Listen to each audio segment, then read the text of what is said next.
On interroge à présent le journaliste Eldad Beck. Bonsoir et merci à vous. Vous êtes correspondant du journal Israël Hayom en Europe à Berlin. Et ce matin, à la veille donc de l'élection américaine, vous avez publié dans votre journal un éditorial très critique envers les Européens qui soutiennent Joe Biden, mais qui auraient dû, selon vous, choisir Donald Trump. Pouvez-vous nous expliquer justement votre message ?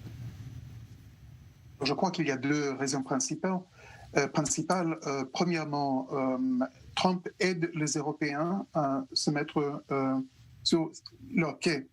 À savoir que les Européens, depuis la Deuxième Guerre mondiale, et plus précisément aussi depuis la fin de la guerre froide, ont l'habitude de s'appuyer sur la puissance militaire américaine, pour ne pas parler de la puissance économique.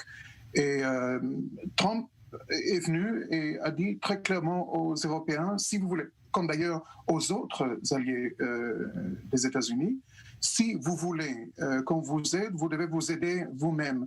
C'est-à-dire que, en fait, aujourd'hui, l'Europe ne peut pas se défendre seule.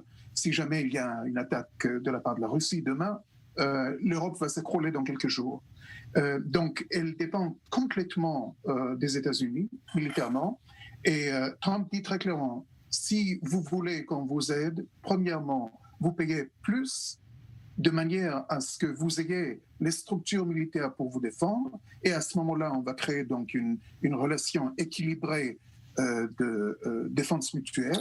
Et deuxièmement, si vous voulez qu'on reste ici pour vous aider, vous payez pour notre soutien.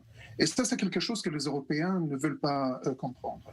Deuxièmement, je crois que Trump, avec sa politique intérieure, a appuyé cette idée de défense de soi, de défense de l'idée des nations, et qui est perdue ici en Europe. Et il a montré en fait qu'il y a une autre possibilité d'avoir une culture multiculti, comme on l'appelle ici en Allemagne, multiculturelle, sans la perte de l'identité de soi. Et je crois que depuis l'élection de Trump il y a 4 ans, beaucoup d'Européens ont changé leur attitude vis-à-vis de l'idée de l'État, de la nation, de patriotisme, de la nécessité de défendre les valeurs de l'Europe. Et on voit ça, en fait, partout dans ce continent. Et c'est quelque chose pour lequel les Européens doivent être reconnaissants.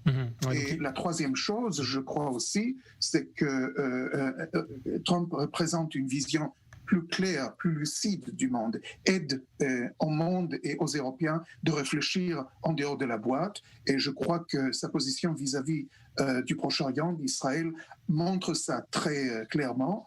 Et il était temps que les Européens suivent les Américains dans cette politique. Et d'ailleurs, on entend de plus en plus de voix ici en Europe qui disent très clairement Israël a le droit de définir sa capitale, Israël a le droit de définir sa défense, Israël a le droit de faire la paix avec le monde arabe, non pas dans le cadre de la solution de 2 États. Voilà, donc les notions effectivement de souveraineté, d'identité nationale, très chères à Donald Trump, à l'opposé du fédéralisme interétatique.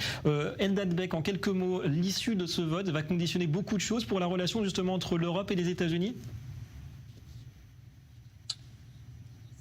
Certainement. Ce serait une élection très cruciale pour le monde tout entier. Et je crois aussi que c'est crucial aussi pour la liberté que nous avons là où nous soyons, en Israël, en Europe et aux États-Unis. J'ai bien peur qu'une victoire de la gauche radicale va mettre beaucoup de choses en péril, y compris ici en Europe. Merci beaucoup Eldad Beck d'avoir répondu à nos questions en direct.